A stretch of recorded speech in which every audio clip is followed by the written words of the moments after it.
The first speaker is Laurel Lamont, to be followed by Lynn Kelly-Leonard. Okay.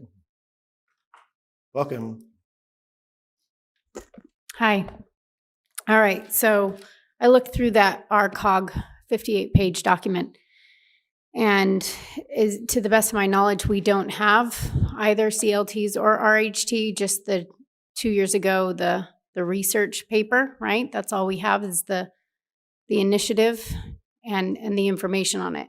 And in there it says that we're about 5 to 10 years out from being able to do anything with that if we haven't already started. I've been asking for housing for about 7 years. So if we haven't gotten started yet, when? When are we going to get started? At what point is this going to be important enough to start doing something? We have so many subcommittees and commissions and advisory boards, but we're not doing anything. And we pay all of these boards, right? We pay all of these people. We pay you. Are we going to start doing our homework? Because, Stu, you said Temecula was designed in a very specific manner for a very specific reason. That's the reason we postponed SB 9, right? Well, it was designed to exclude the workforce. It was designed to not have housing that the workforce can afford.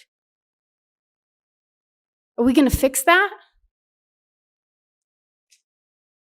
Who is Temecula's workforce? Who are they? How many are there? Because from the beginning of time, the lesser economic workforce has always been. It's always existed. We're not transitional employment. We're necessary and essential. And you want to build homes around the accessibility to that workforce, to that employment. But that employment can't be included in the housing design, in the zoning. That's a local decision. It's a local issue. We have RENA numbers because local municipalities did not design better. So now state is mandating. But meeting the status quo, the state's bare minimum, isn't cutting it. Our traffic exists because we're not addressing the problem. We're band-aiding the issue and waiting for it to be somebody else's problem to deal with. But it's our problem now. And it's going to become bigger and more of a problem. I want the city to know its numbers. What is the average income of the service industry that serves this community? What is that? Does the city know that? Why isn't City Council seeking those numbers? Is City Council going to reach out? Are you going to meet the workforce where they're at? Do you ask them what they need, who they are? What's the demographic?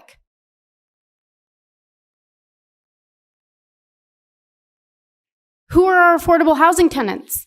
Do you know them? Do they know you?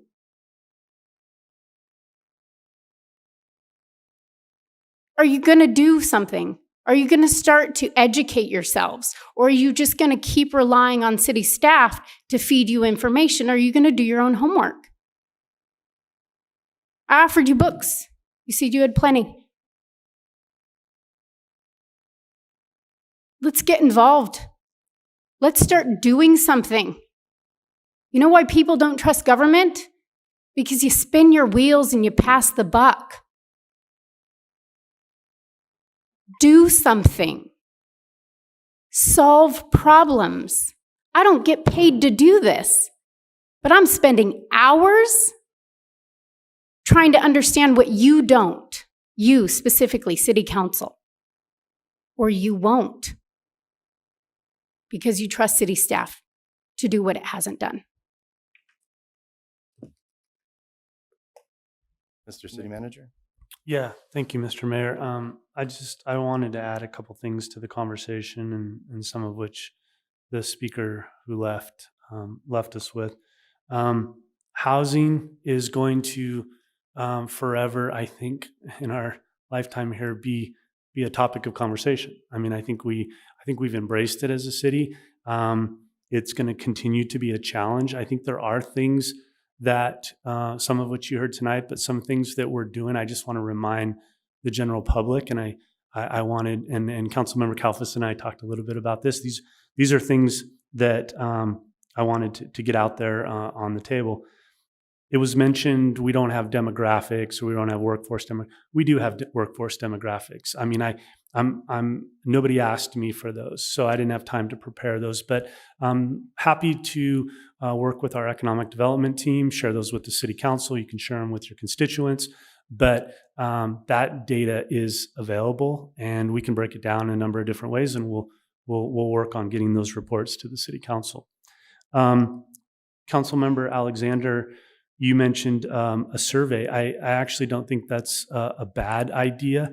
In fact, we try to do community surveys every 2 years, and we're on track to, I think we're due to do one early 24.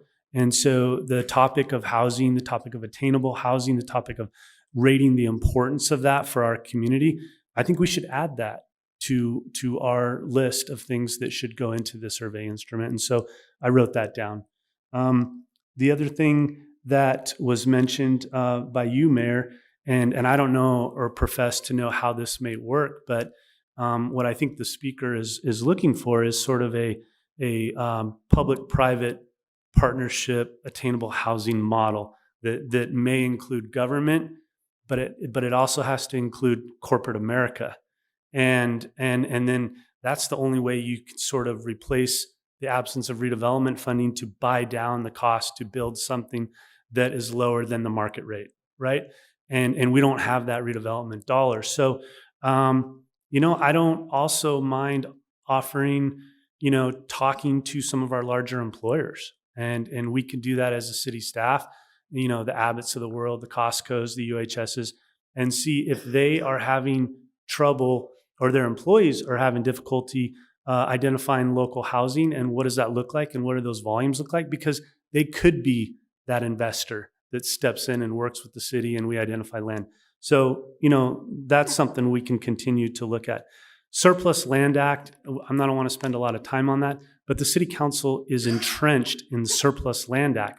There's a legal process that we have to go through to even consider developing on our vacant land for affordable housing, but it's designed, the state has designed it to go through this process and identify opportunities. We're doing that. You guys are involved in that, and we're going to continue to be involved in that.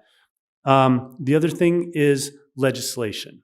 What can we do? We can get more active in legislation. We can get more active with our assembly member and our senator in terms of identifying maybe more tax credits, because they're so competitive now for affordable housing developers. Maybe they could carry some legislation that would help ease the burden and the competitiveness so we could fund more of these types of projects. And so there are things that are going on various levels, and there are things that we can continue to do and keep the council apprised. But thank you for letting me just kind of weigh in there. I appreciate it. Thank you very much, sir. All right. Any other questions or comments? I just want to say thank you to my council members. I agree with so much of what you said, and you as well, city manager. I just would encourage the housing subcommittee to explore those public-private partnerships that you talked about, Mayor. I think that is definitely something that's worth exploring. I think it's also worth exploring the legalities, and we can work with Peter on this, on giving like the first right of refusal to Temecula workforce. See if that is a thing. I know, and I agree. I've heard it is illegal, and I would like a solid answer from city staff to see if that is even possible. Because I know you can give like 20% of housing goes to the senior population. So it's been done in the past where these groups are either discriminated against or for. So maybe that could be something that could be looked into further. But a lot of the issues, like the city manager said, has to do with the state legislature. And when there are state tax credits and benefits for developers to build more units, like Councilwoman Alexander said, if a developer is only going to put 24 units on a 5-acre lot, and a developer that's going to get more tax credits and more profit from 124 units, that 124 unit developer is most likely going to get the bid and the rights to the property.